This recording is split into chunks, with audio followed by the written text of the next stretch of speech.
Now, as gunshots echo across the wind-swept, snow-covered reaches of the wild Northwest, Quaker Puffed Wheat and Quaker Puffed Rice, the breakfast cereal shot from guns, present the challenge of the Yukon. It's Yukon King, swiftest and strongest lead dog of the Northwest, blazing the trail for Sergeant Preston of the Northwest Mounted Police in his relentless pursuit of lawbreakers. On King, on, you Huskies! Gold discovered in the Yukon. A stampede to the Klondike in the wild race for riches. Back to the days of the gold rush. With Quaker Puffed Wheat and Quaker Puffed Rice, bringing you the adventures of Sergeant Preston and his wonder dog, Yukon King, as they meet the challenge of the Yukon.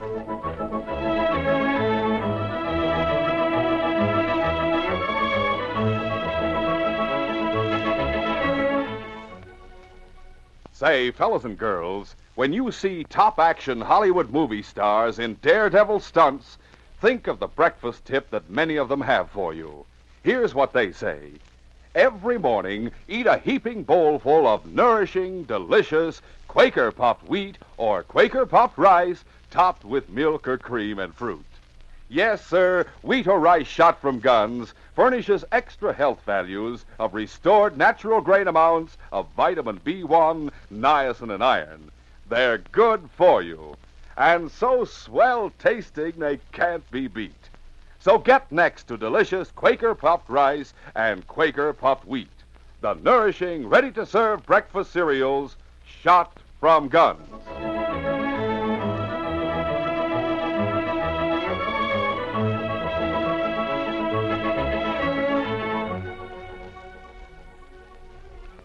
John Taunton sat alone at his son's bedside.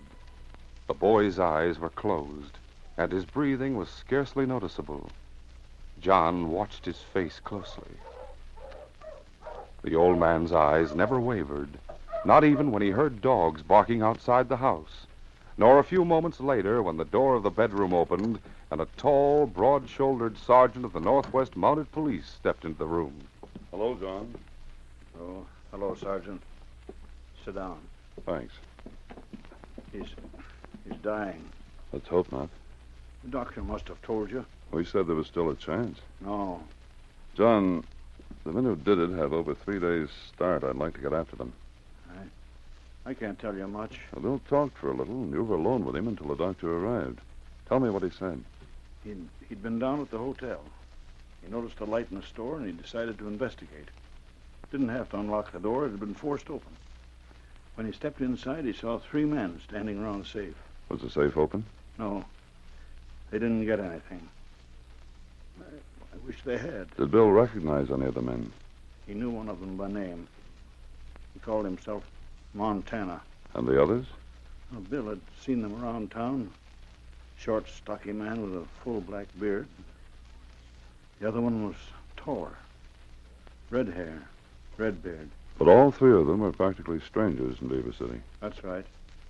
They'd only been here a few days. You saw them yourself, didn't you? As they drove away, Bill was calling for help inside the store. I went straight to him. You fired after them? Twice. It was snowing hard. I don't think I hit him. Which one fired the shot that hit Bill? Montana. He didn't give the boy a chance. He fired as soon as he stepped inside the door. Ah. According to the doctor, Joe and Ed Sawyer tried to pick up their trail. They lost it. It was almost a blizzard. But when they left town, Montana and the others, they were heading southwest into the hills. Yes. Bill. Bill. Easy, John. He's gone, Sergeant. My boy is dead. Yes, John. The charge is murder. Before the sergeant left Beaver City, he wrote a complete report of the robbery and killing to be taken to Dawson by the first express sled. Then he started out after the criminals. On King! On, you Huskies! It was a cold trail, a trail that was bitter cold. And it led south and west, away from the Yukon and all the densely populated creeks. There were no sled tracks to follow, and only an occasional trapper's shack or trading post where they could stop for shelter or ask for information. But the sergeant was convinced the killers must be hiding out somewhere in the white wilderness between the Klondike and the Stewart River. Up front, boys. All right, on, King! On, you huskies! Each day, the sergeant and the team set out, and each night they made camp, usually in the open, usually with a temperature at 50 below, until the days had become a week. 1 week, 2. 2 weeks, 3. But never did the sergeant consider the possibility of giving up the pursuit. Every hill and every creek in that whole vast area must be searched. On, you huskies!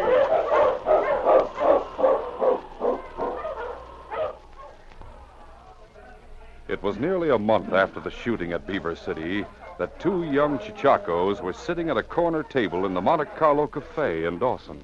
We're just too late, Clint. We might as well admit it. Oh, not yet, Denny. Maybe another strike. Not in the Klondike. Every creek's been staked from mouth to source. Oh, we've got plenty of money. We can afford to stick around a while. But what's the use? I've seen all of Dawson I want to see. Now, the best thing for us is to save our money and get back to the States. Beg pardon, gents. Couldn't help hearing what you were saying. A disreputable-looking sourdough had been edging closer to the table, and now, without waiting for an invitation, he pulled up a chair and sat down. You can take the word of an old-timer that you're all wrong. I can tell you where there's plenty of gold left in the Klondike. Yeah, so can I on the Bonanza and the El Dorado. All I said was that all the good ground has been staked. No, son, no. I can name a creek that hasn't been worked at all. There's one spot on it that's loaded with gold. Well, then why haven't you staked a claim there? Well, I'm too old to work it. That's no reason for not staking. Well, you got to work a claim, you can't hold it. That's why I never filed on it.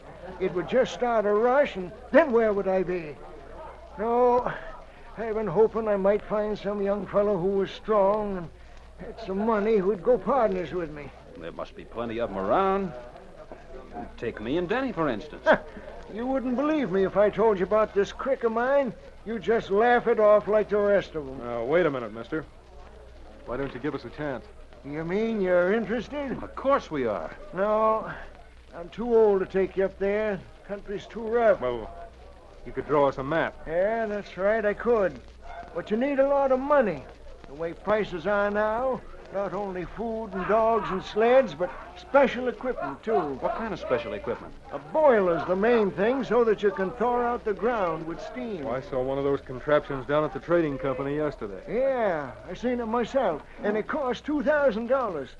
You'd need an extra sled to carry it and an extra dog team. What would you say if we told you that we had the money to swing the deal? I guess I wouldn't believe it. Oh, it's true, though. If you're looking for partners, well, what's your name? Baldy Spencer. Oh, I'm Clint Adams, and this is Dennis Gardner. I'm glad to know you, Baldy. man. Let's talk business, Baldy. I'd only want 10%. If it goes where you say it is, we'll count you in for a third. Oh, I wouldn't deserve that much with you doing all the work and putting up all the money. A third it is. Maybe you're promising a lot because you don't intend to give me any. You wouldn't have to, you know. We'll draw up an agreement.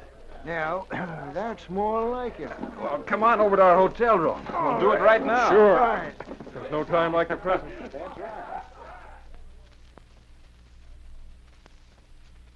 Half an hour later, the agreement had been drawn up. Clint and Denny signed both copies and pushed them over to Baldy. Now you, Baldy. You write my name. I just make my mark. It's neater that way. Okay. Let's see. There you are. There. And there. Yes, sirree, that does it. Now we're partners. And now you can start telling us where the creek is. Draw your map while I do it. First, take the Yukon south till you get to Indian Creek. Yeah? That's about 30 miles. Then you turn east. You follow the Indian for nearly 70 miles. You'll see a high mountain to the south. Mm-hmm. Just when you're opposite it, you'll find a creek flowing into the Indian from the north. It's called Wolf Creek. And it's the right fork you want. The right. Sourdough Remember continued that. with his Don't detailed get instructions for reaching Wolf Creek. When he had finished, his new partners asked him question after question. He had only one warning. All I ask you is that you don't tell anybody where you're going. Don't mention it to a soul until you got the claim staked. Don't worry about that. Come on along, help us buy our equipment. Well, I'll be glad to help all I can, boy. We'll need your help, Baldy. We don't want to forget anything.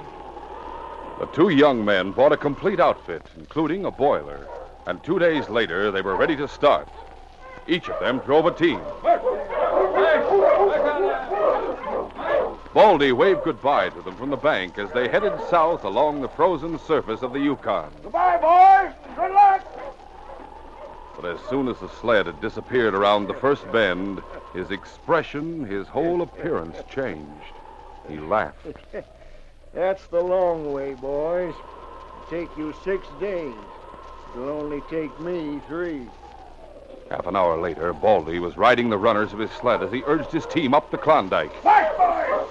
Fight! He followed that stream as far as Hunker Creek and then swung south.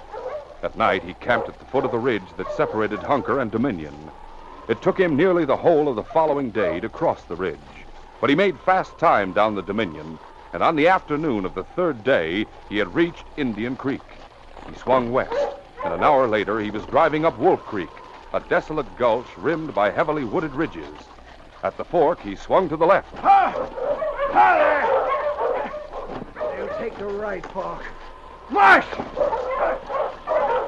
10 minutes later, he rounded a bend and saw the campfire. The 3 men sitting around it jumped to their feet and went for their guns. Never mind the hardware. It's only me. Oh there. Never mind, boys. It's Baldy. Hey, you've been gone long enough. Well, it took me a little time to transact our business. It's a good thing there's one of us that dares to show his face in Dawson. Are the Mounties looking for us? That's right, Montana. You and Shorty and Red.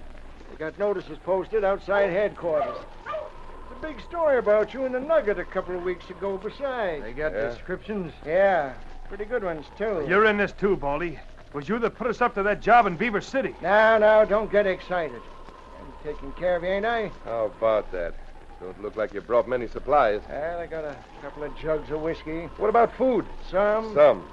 You want us to stay here the whole winter and wash out gold? You won't find a safer place than Wolf Creek. How are we going to live without food? It's all been arranged, Shorty. Food and equipment's on its way. Plenty of food and equipment. Even a boiler to make your work easy. You can trust old Baldy. Yeah? Well, I don't. What do you mean it's on its way? One of my better ideas, if I do say so. A couple of young chicharcos are bringing the stuff up. What? Bought and paid for it themselves, too. They'll be here in about 3 more days. Why, you dirty All no... right, Red. I sold them on the idea that there was plenty of gold here. Up the right fork, I said. They'll be making camp just over this hill in 3 days' time. And if they see us? What can they do about it, Red? You're not going to let them tell anybody you're here, are you? Yeah, I get it. Good, Montana. I'm glad. We get rid of them and take the supplies. Unless we decide to let them work for us a while, we can always get rid of them, Montana, after they stop being useful. We'll continue our adventure in just a moment.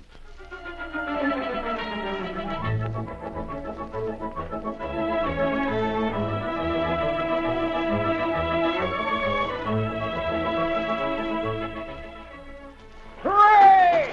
Hooray for old Pete! I've struck it rich! Hey, cut it out. Stop jumping around in that creek. You're splashing water all over yourself and everything. Water be hanged, lad. Look at these here gold nuggets. Gold? Why, to me, they just look like ordinary stones. Say, if you'd panned gold as long as I have, you could tell they was genuine gold nuggets. Was that so? I guess there's always a way to tell the real McCoy of anything. Sure, always is. Like I tell the fellas and girls, Quaker puffed rice and Quaker puffed wheat are never sold in bags or bulk. That sounds important. You bet. To get the real McCoy, the original, crisp, fresh rice or wheat shot from guns, you always buy the big red and blue packages with the smiling Quaker man on the front. That's your guarantee. Hold up, lad. Did I hear you say shot from guns? Yes, sir. The one and only Quaker puffed rice and Quaker puffed wheat are shot from guns. You see, Pete, That tells you they're the delicious breakfast cereals that are exploded up to 8 times normal size, so they're bigger and better tasting. Yeah, just like gold nuggets. The bigger, the better. Exactly. Quaker Popped Wheat and Quaker Popped Rice are king-size premium kernels that are puffed to perfection. Deliciously crisp, and yet so tender they melt in your mouth. Mm-mm. Sounds tasty. Why, I just wish you could taste the delicious nut-like flavor of Quaker Popped Wheat or Quaker Popped Rice. Well, what are we waiting for? Now, let's go. All we have to do is pour out heaping bowlfuls of Quaker Popped Wheat or Quaker Popped Rice. Then top 'em with lots of milk or cream and fruit. And as all you fellas and girls know, Quaker Popped Wheat and Rice are not only swell tasting, they're nourishing, too. They both furnish added food values of restored natural grain amounts of vitamin B1, niacin, and iron. For the real McCoy in a breakfast treat, always reach for Quaker Puffed Rice or Quaker Puffed Wheat.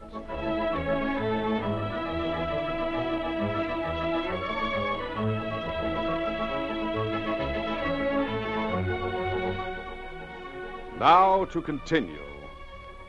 Sergeant Preston's methodical search of the territory between the Klondike and the Stewart River finally brought him to the headwaters of Indian Creek. As he started west, the sky clouded over and the wind rose. It was 40 degrees below zero, and the signs pointed to a blizzard, so he made an early camp. By the time the storm broke, he had constructed a windbreak of pine boughs that protected the dogs, himself, and the campfire from the howling wind. It was pitch dark. Nothing could be seen beyond the circle of light cast by the fire. But as the sergeant began to crawl into his sleeping bag, King growled deep in his throat. What's the matter, boy? And then the growl changed to a whimper of concern. The great dog looked up into his master's face. He seemed to be telling the sergeant there was something out there in the darkness that demanded the sergeant's attention. Huh? Wonder if it's some traveler lost in the storm. Well, he'll see our fire, King. King took a few steps forward and looked back at the sergeant. Somebody in trouble? All right, boy. If you think we ought to investigate, we will. Go on, fella. It was impossible for the sergeant to see anything. He held King by his harness and allowed the dog to lead him. 100 yards beyond the campfire, King stopped and nosed a mound of white. The sergeant brushed the snow aside. Man, he's been wounded. It's going to be a battle getting him back to the fire, King. Well, I'll try carrying him. If I can't make it, I'll get the sled. The sergeant lifted the man in his arms.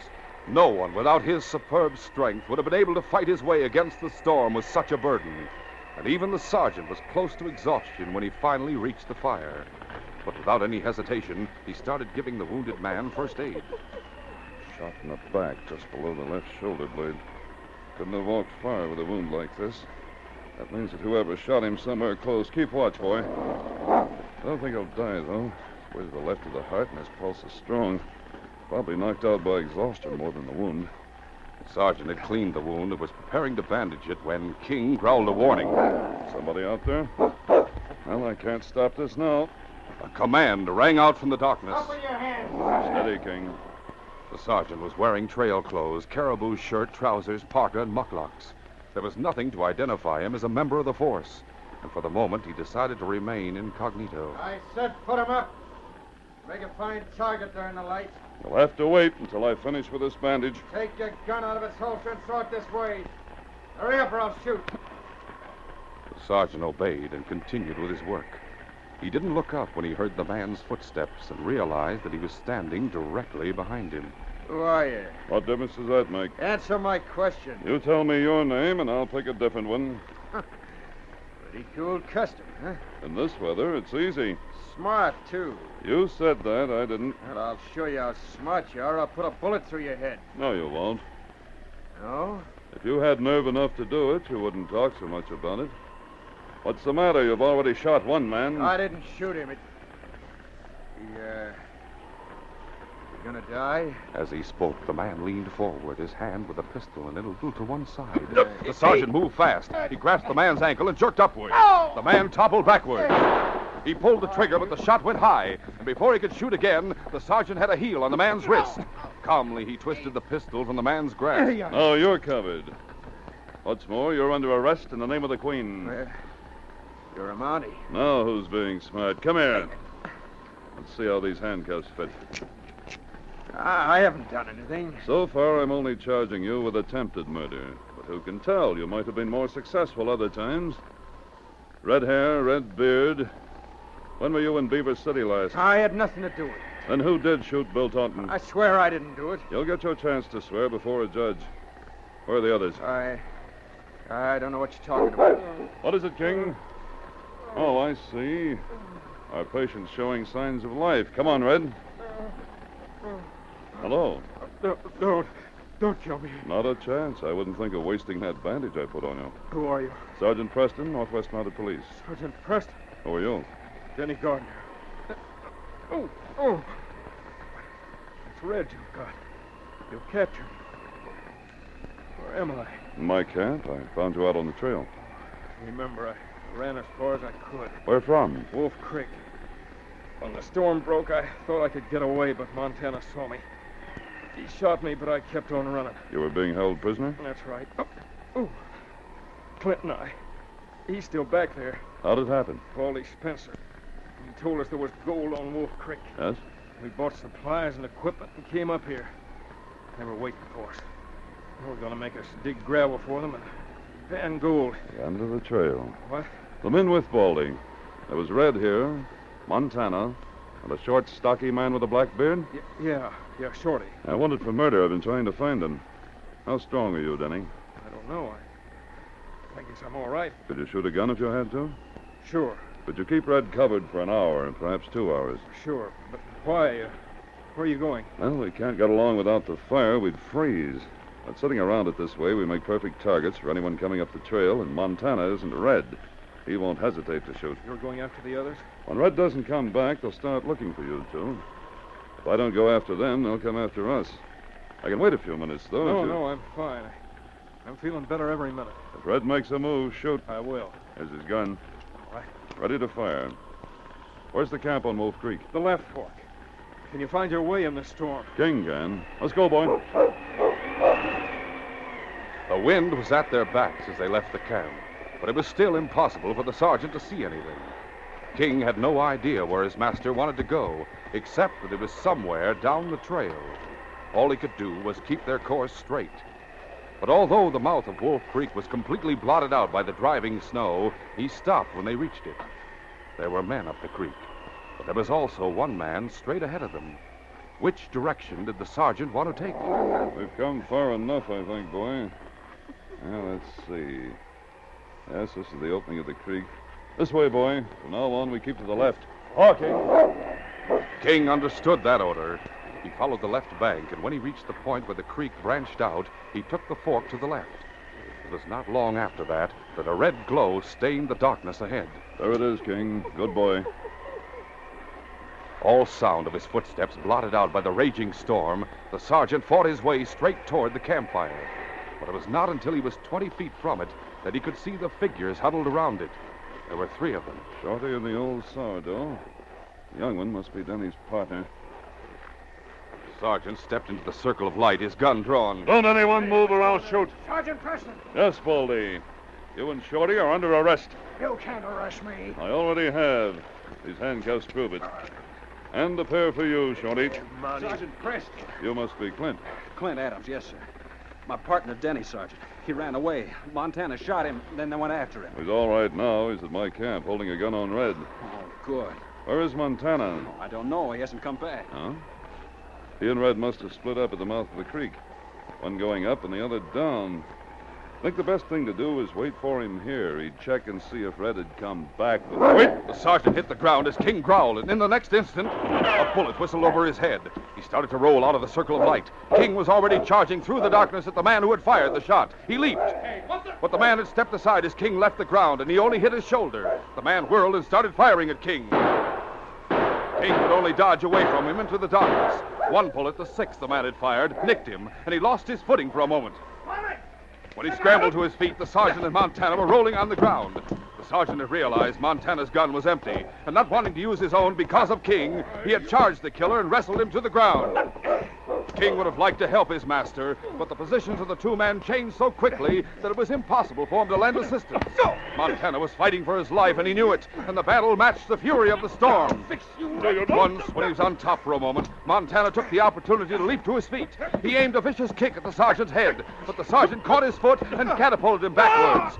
Montana was on his feet before the sergeant could pin him to the ground again, and lashed out with a pile-driving right to meet the sergeant's charge. The sergeant dodged it and countered with a right of his own. Then, hardly able to see each other in the roaring darkness, they stood toe-to-toe and slugged it out. Strong as Montana was, the sergeant's perfect condition began to swing the battle in his favor. The two men had been working closer and closer to the campfire. Shorty jumped to his feet, his handcuffs raised high above his head, ready to bring them down on the sergeant. He never completed the blow. King hit him and knocked him to the ground. Almost at once, the sergeant landed a final right to the jaw, and Montana dropped to the snow-covered earth. All right, King. All right, boy, all right. Here, let me help you, Sergeant. No, I don't need any help, thanks. Just want to get my breath. Tell my dog something. Something he deserves to hear. Yes, King, good work, boy. But wait a minute. One of Montana's bullets hit you, boy. Is it bad, Sergeant? No, it only grazed him. I'll fix it up shortly and pick up our other prisoner. Deliver all four of them to the jail in Dawson and call this case closed.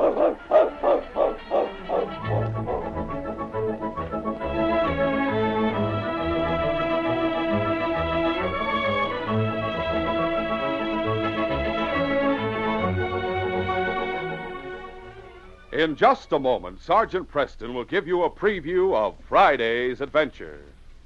Whee! Hurry, hurry, hurry! Down the banister or down the stairs, you can't wait to get to the breakfast table when there's a heaping bowl full of Quaker popped wheat or Quaker popped rice waiting for you. Your appetite races for those king-size kernels of premium rice or wheat topped with milk or cream and fruit. Mmm. Take a luscious spoonful. Taste the nut-like flavor, the special crispness that's yours only in Quaker Puffed Rice and Quaker Puffed Wheat. Because they're shot from guns. Taste them tomorrow morning, sure. Remember to get the original, crisp, fresh Quaker Puffed Wheat and rice shot from guns. Always buy the big Quaker red and blue package with the smiling Quaker man on the front. Quaker Puffed Wheat and Quaker Puffed Rice are never sold in bags or bulk.